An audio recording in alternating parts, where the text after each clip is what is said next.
of the reasons why he created us, to worship him. And all things really either worship him or worship the enemy, right? So what concerns me is that God he knew you before, right? Mm-hmm. So he knew all of this was going to happen, and all this is for his glory. Now, it seemed, and I'm not saying this to sound,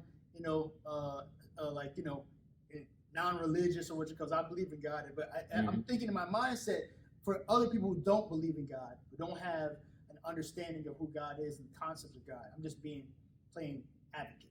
You know what I'm saying? Oh. So in this possible, if he created all this, he saw all this, why even have it in the first place? Because it's all, God can see all the suffering and all the peace, all the good things, as well as all this. Why even have this exist?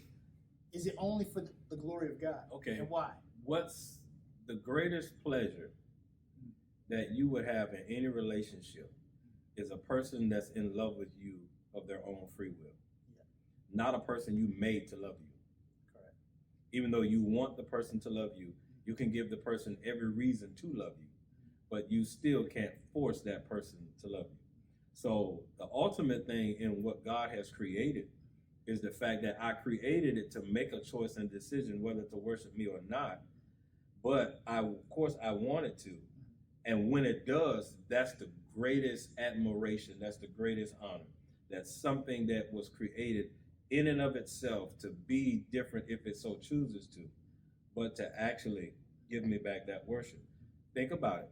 Every inventor, every person that has the ability to create a thing wants it to be honorable, wants it to bring them glory and acclaim.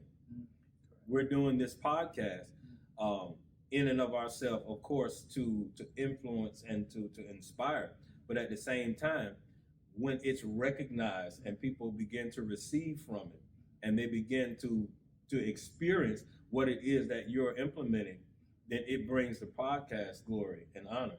And so if the podcast grows and it goes global and it goes viral and it expands, guess what? The creators of it are receiving that. And it's the same thing when you look in the element that God created. Of course, he could just say what's going to be, and I knew you were going to mess up, so I'm just not going to create you.